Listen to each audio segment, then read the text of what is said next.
আজকে hit temperature নিয়ে আমরা দুটো ইম্পর্টেন্ট অঙ্ক দেখে নিই। অঙ্ক দুটোর মধ্যে ফার্স্ট অঙ্কটা হচ্ছে কোন টেম্পারেচারে at which temperature degree Celsius and degree Fahrenheit will be same। কোন টেম্পারেচারে ডিগ্রি সেলসিয়াস আর ডিগ্রি ফারেনহাইট সেম হবে, সেম মান দেখাবে। তাহলে এটা তো করা যায়। আমরা কি জানি, অনেকের মানে স্টুডেন্টদের কি প্রবলেম হয় যে আমরা ফর্মুলা মুখস্থ করি। ফর্মুলা মুখস্থের দিকে একদমই যাওয়া উচিত না। এখানে কি হচ্ছে, এখানে আমরা কি জানি সি মাইনাস যেটা বরফের টেম্পারেচার বাই 100, মানে কি হচ্ছে যেটা বাষ্প মানে স্টিমের টেম্পারেচার মাইনাস 0। এখানেও সেরকম এফ মাইনাস বরফ ফাইনাইট ডিগ্রি যত বাই স্টিম মাইনাস আইস। তাহলে এখানে কি হচ্ছে, এই ডিফারেন্সটা নিচে আসছে, উপরে শুধুমাত্র লোয়েস্ট টেম্পারেচারটা আসছে যেটা মেল্টিং পয়েন্ট কিংবা ফ্রিজিং পয়েন্ট। তাহলে এখানে আমরা সেখান থেকে ফর্মুলাটা আমরা বানাবো। ফর্মুলা কখনোই আমরা মুখস্থ করবো না। এই সরি, এখানে 212 মাইনাস 32 হয়, যেটা 180, ওই ডাইরেক্ট অ্যান্সারটা লেখা হয়ে গেছিল। তাহলে এখানে কি হচ্ছে, এটা তো বয়েলিং পয়েন্ট, এটা ফ্রিজিং পয়েন্ট।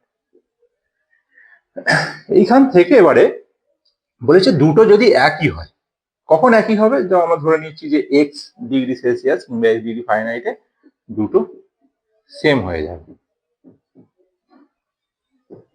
তাহলে এটাও আমাদের এফটাও কি হবে, এক্স হয়ে যাবে। তাহলে এটা 0 0 কেটে দিই। তাহলে 18x কোনাকুনি গুণ হয়ে যাচ্ছে, 18x ইকুয়াল টু হয়ে যাচ্ছে 10x মাইনাস 320।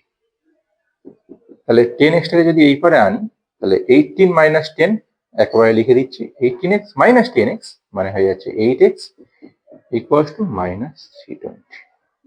তাহলে x এর ভ্যালু হয়ে যাচ্ছে কত, মাইনাস 320 বাই 8, মানে মাইনাস 40 ডিগ্রি সেলসিয়াস অথবা মাইনাস 40 ডিগ্রি ফারেনহাইটে দুজনেই কিন্তু সেম হয়ে যাবে। খুব সুন্দর অঙ্ক একটা।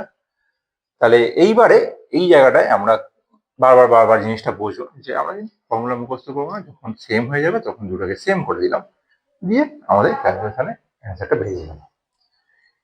ডিগ্রি সেলসিয়াসে ধরো আমাদের একটা কনসেপ্ট ক্লিয়ার হওয়ার দরকার, যে আমাদের নিজেদের শরীরের টেম্পারেচার থেকে কনসেপ্টটা ক্লিয়ার করবো।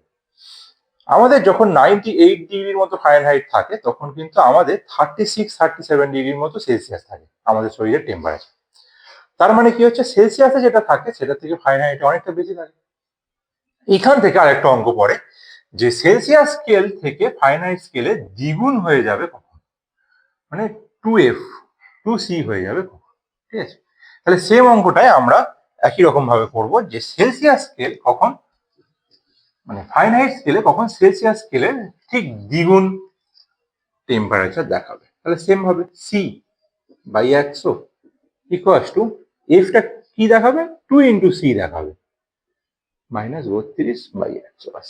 ধীরে ধীরে কেটে গেল। তাহলে এখান থেকে কি হচ্ছে, দুইটা কমন নিয়ে নিতে পারি। তাহলে 2 যদি কমন নিয়ে নিই, সি মাইনাস 16 হয়ে যাচ্ছে বাই 18, এটা 9, সি বাই 10। তাহলে এটা গুণ করে দিই, 9c equal to 10c minus 160। তাহলে এই 10cটাকে যদি এইদিকে আনি, তাহলে মাইনাস সি হয়ে যাবে, তাই তো। 9c মাইনাস 10c মানে minus C equal to minus 160। Plus হয়ে যাবে, এই দুটো কেটে গেলে সি ইকুয়াল টু হয়ে গেল 160 ডিগ্রি সেলসিয়াস। এটা কিন্তু সেলসিয়াস স্কেলে হলো। তাহলে সেলসিয়াস স্কেলে যখন 160 হবে, তখন ফারেনহাইট স্কেলে কিন্তু 320 ডিগ্রি সেলসিয়াস দেখাবে। তাহলে এইখানে কিন্তু এই অঙ্ক দুটো খুব কনসেপ্ট ক্লিয়ারের জন্য খুব ভালো অঙ্ক, প্র্যাকটিস করতে থাকো। প্লাস যদি আমরা এইখানে যে কোনো টেম্পারেচার যদি ফারেনহাইটে দেয়, তাহলে এখানে পুট করবো, দিয়ে সেলসিয়াসটা বেরিয়ে যাবে। যে কোনো সেলসিয়াস, যে কোনো টেম্পারেচার যদি সেলসিয়াসে দেয়, তাহলে এখানে পুট করবো, দিলে ফারেনহাইটটা বেরিয়ে যাবে।